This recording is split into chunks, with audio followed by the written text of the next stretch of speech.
Education system ಬಗ್ಗೆ ನಾವು ಮಾತನಾಡ್ತಾ ಇದ್ವಿ. ಆದರೆ ಡೈಲಿ ಲೈಫಲ್ಲಿ ಇವತ್ತು ಅತಿ ಹೆಚ್ಚು ಎಲ್ಲರನ್ನ ಕಾಡ್ತಾ ಇರೋದು ಸ್ಟ್ರೆಸ್ಸನ್ನು ಅಷ್ಟು ಸ್ಟ್ರೆಸ್ ಮಾಡಿ ಹೇಳ್ತಿರ್ತಾರೆ ಜನ. ಹೌದು. ಸ್ಟ್ರೆಸ್ ಅಥವಾ ತುಂಬ ಗಡಿಬಿಡಿಯ ಜೀವನದಲ್ಲಿ ಸಂಗೀತದ ಪಾತ್ರ ಏನು? Music calms you down. ಇವಾಗ ನೀವು ಟ್ರಾಫಿಕಲ್ಲಿ ಹೋಗ್ತಾ ಇದ್ರು ನಿಮಗೆ ಯು ಹ್ಯಾವ್ ಎಕ್ಸೆಪ್ಟೆಡ್ ಅಲ್ಲ, ಸೊ ಮ್ಯೂಸಿಕ್ ಹಾಕ್ಕೊಂಡು ಆರಾಮಾಗಿ ಒಂದು ಪೇಷನ್ಸಿಂದ ಮೈಂಡ್ ಕಾಮಾಗಿ ಹೋಗೋದು ಸಂಗೀತ ಇಂಪಾರ್ಟೆಂಟ್. ಪ್ರತಿಯೊಬ್ಬರೂ at least they'll be a bathroom singer, at least they'll have an artist whose their favourite, they look up to it. ನೀವು ಪ್ರತಿದಿನ ಯಾವುದೋ ಒಂದು ಸಾಂಗ್ ಎಲ್ಲೋ ಒಂದು ಮೂಲಕ ನಿಮ್ಗೆ ಕನೆಕ್ಟ್ ಆಗುತ್ತೆ, ಯಾವುದೋ ಒಂದು ಇನ್ಸ್ಪಿರೇಷನ್ ಬರುತ್ತೆ. Some days I get every day you can't be motivated ಅಲ್ಲ.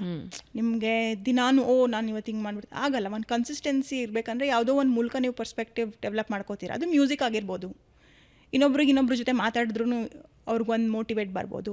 ಬಟ್ ಮ್ಯೂಸಿಕ್ ನಿನ್ಗೆ ಯಾರ ಮೇಲೂ ಡಿಪೆಂಡ್ ಆಗದೆ ಇರೋಂಗೆ ಇಟ್ ಕ್ರಿಯೇಟ್ಸ್ ದಟ್ ಕಂಪ್ಯಾನಿಯನ್. ಎಷ್ಟೊಂದು ಜನ ಒಬ್ಬರೇ ಇರೋರು ಮ್ಯೂಸಿಕ್ಕಿಂದಾನೇ ಎಷ್ಟೊಂದು ಲೈಫ್ ಲೀಡ್ ಮಾಡಿಬಿಟ್ಟಿದ್ದಾರೆ. ಆ್ಯಸ್ ಎ ಥೆರಪಿ ಹೆಂಗೆ ನೋಡ್ತೀರಿ ಮ್ಯೂಸಿಕ್ನ ನೀವು? Music is a therapy in itself. Like so many people who are alone, who don't have a companion. Okay, for them music is a companion. ಈಗ ಎಮೋಷ್ನಲಿ ಡೌನು ಅಥವಾ ತುಂಬ ಖುಷಿಯಾಗಿದ್ದಾಗ ಸಂಗೀತ ಬಳಸ್ಕೊಳ್ಳೋದು ಅಥವಾ ಸಂಗೀತದ impact. But as a therapy ಯಾವ ರೀತಿ ಸಮಸ್ಯೆಗಳಿಂದ ಆಚೆ ತರಬಹುದು music? Music as a therapy, music does a lot of effect on the brain. Your left brain and right brain is where ನಿಮ್ಮ ಕೈಕಾಲು ಆಡೋ ಶಕ್ತಿಗಳು, nervous system is all connected to brain. ಅದಕ್ಕೋಸ್ಕರ ನಾವು ಹೇಳ್ತಿರೋದು ಮ್ಯೂಸಿಕ್ ಕಲ್ತ್ಕೊಂಡ್ರೆ ಆ ಒಂದು ನರ್ವಸ್ ಸಿಸ್ಟಮ್ ಚೆನ್ನಾಗಿ ಇಂಪ್ರೂವ್ ಆಗುತ್ತೆ. It will add scientifically you will be fit. Healthy mind, healthy body, it all comes interconnected. There is no difference between mental health and physical health according to me. So you're fit mentally, you're fit physically. So that will add value when you learn music as an instrument, when you hear music. So that is the power of music. ಇತ್ತೀಚಿನ ದಿನಗಳಲ್ಲಿ anxiety ಅನ್ನೋದು ಪಕ್ಕದಲ್ಲಿರೋರಿಗೆ ಅನ್ನೋ ಲೆವೆಲಲ್ಲಿ ಬರ್ತಾ ಇದೆ, ಒಬ್ಬರನ್ನ ಬಿಟ್ಟು ಒಬ್ಬರಿಗೆ. ಅದು ವರ್ಕ್ ವಿಷಯದಲ್ಲಾಗಿರಬಹುದು ಅಥವಾ ರಿಲೇಷನ್ಶಿಪ್ ವಿಷಯದಲ್ಲಾಗಿರಬಹುದು ಅಥವಾ ಎನಿ ಪ್ರಾಬ್ಲಮ್ಸ್. ಸೊ ಆಂಗ್ಸೈಟಿ ಅಥವಾ ಉದ್ವೇಗಗಳು ಬಂದಾಗ ಮ್ಯೂಸಿಕ್ ಹೆಂಗೆ ಹೆಲ್ಪ್ ಮಾಡುತ್ತೆ ಕಾಮ್ ಡೌನ್ ಮಾಡೋದಕ್ಕೆ?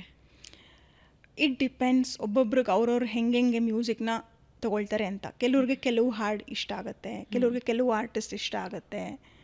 ಆಂಗ್ಸೈಟಿ ಕೋಪ್ ಅಪ್ ಮಾಡೋಕ್ಕೆ there is a various levels even in music, in therapy, where they include certain kind of music is involved. ಅದು ಕೇಳಿದ್ರೆ ಆ ರಾಗ ಕೇಳಿದ್ರೆ ಮೈಂಡ್ ಕಾಮ್ ಆಗುತ್ತೆ. So there is lot of way music can be involved. Anxiety cope up ಮಾಡೋಕ್ಕಿರ್ಬೋದು, ಅಥವಾ ನಾವು ಸೈನ್ಸಲ್ಲೂ ಲೈಕ್ ಇವಾಗ ಮ್ಯೂಸಿಕ್ನ not just as a music with Ayurveda, music with mental health, music with maths, music with theatre. There's so many ways music can be inculcated. There is so many ragas which can calm you down. ಹಿಂದೆ ಹೇಳ್ತಾ ಇದ್ರು music ಒಂದು ಕೆಲವು ರಾಗ ಹೇಳಿ ಮಳೆನೇ ಬರ್ಸ್ತಾ ಇದ್ರು ಅಂತ. That is the power of music. So there's various ragas which calms you down. There is various ragas which can arouse you also. So depending on that ಅದನ್ನು ಥೆರಪಿಯಲ್ಲಿ ಯೂಸ್ ಮಾಡ್ತಾರೆ. ಸೊ ನಮ್ಮ ಎಮೋಷನ್ಗೆ ತಕ್ಕ ಹಾಗೆ ನಾವು ಯಾವ ಮ್ಯೂಸಿಕ್ ಬಳಸ್ಕೋತೀವೋ ಅದಕ್ಕೆ ತಕ್ಕ ಹಾಗೆ. ಹೌದು.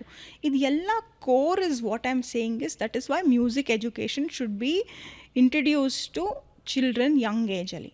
ಗಿಡವಾಗಿ ಬಗ್ಗದು ಮರವಾಗಿ ಬಗ್ಗೆತೆ ಅಂತ. ಈ ಪ್ರೀ ಪ್ರೈಮರಿ ಏಜ್ ಇರ್ತಾರಲ್ಲ, ಆವಾಗ ನೀವು ಮಕ್ಕಳನ್ನ ಹೆಂಗಾದ್ರೂ ಮೌಲ್ಡ್ ಮಾಡ್ಬೋದು. ನೀವು ಅವ್ರಿಗೆ ಎಷ್ಟು ಹೇಳ್ಕೊಟ್ರು ಅವ್ರ ಕೆಪಾಸಿಟಿ ಇರುತ್ತೆ ಗ್ರಾಸ್ಪ್ ಮಾಡೋದು. ಆ ಒಂದು ಲೆವೆಲಲ್ಲಿ ನೀವು ಒಂದು ಒಳ್ಳೆ ಸ್ಕಿಲ್ ಮ್ಯೂಸಿಕ್ಕಾಗೇ ಇರ್ಬೋದು. ಮ್ಯೂಸಿಕ್ ಹೇಳ್ಕೊಟ್ರೆ ಒಂದು ಪೇಷನ್ಸ್ ಡೆವಲಪ್ ಆಗುತ್ತೆ, anxiety issues, mental health cope ಮಾಡೋ ಒಂದು ನಾಲೆಡ್ಜ್ ಬರುತ್ತೆ, ಅವ್ರಿಗೆ ಒಂದು ಅರ್ಥ ಆಗುತ್ತೆ. ಇದೆಲ್ಲ ಚಿಕ್ಕವರಿಂದನೇ ಹೇಳ್ಕೊಡ್ತಾ ಇದ್ದಾಗ ಒಂದು ಇಂಡಿವಿಜುವಲ್ ಆಗಿ ಬರೋಷ್ಟೊತ್ತಿಗೆ they can handle their mental health. So this is how music power ಇದೆ.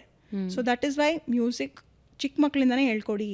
ಅವ್ರು ದೊಡ್ಡವರಾಗೋಷ್ಟೊತ್ತಿಗೆ ಆಂಗ್ಸೈಟಿ ಆಗಿರ್ಬೋದು, ಈ depression, it is a common word. ನಾವು ಊಟ ಹೆಂಗೆ ಮಾಡ್ತೀವಿ ಅಂತೀವೋ ಹಂಗೆ everyone is anxious, everybody is depressed, so we should cope up with that. ಅದಕ್ಕೆ ಒಂದು ಮ್ಯೂಸಿಕ್ ಖಂಡಿತ ಒಂದು powerful tool. So every day ಅಲ್ಲಿ ಮ್ಯೂಸಿಕ್ನ ಅಳವಡಿಕೆ ಮಾಡ್ಕೊಳ್ಳೋದು ಒಳ್ಳೇದು ಅಂತೀರಿ? ಎವ್ರಿ ಡೇಲಿ ಪ್ರತಿಯೊಂದು ಮನುಷ್ಯ ಒಂದಲ್ಲ ಒಂದು ರೀತಿ ಮ್ಯೂಸಿಕ್ ಅಳವಡಿಕೆ ಮಾಡಿಬಿಡ್ತಾರೆ, ಗೊತ್ತೋ ಗೊತ್ತಿಲ್ವೋ. Sound of water, sound of air, they listen to their favourite songs. So music is there in every day's aspect.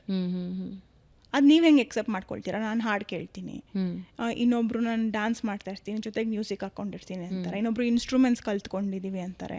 So it's a different aspect how they want to take it. But music is part of everybody's life.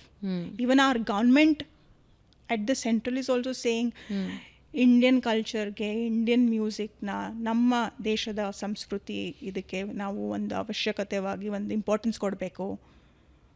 Everybody is talking about it. ಅದನ್ನ ಒಂದು structured ಫಾರ್ಮಲ್ಲಿ ನಾವು ಮಾಡ್ತಾ ಇದ್ದೀವಿ.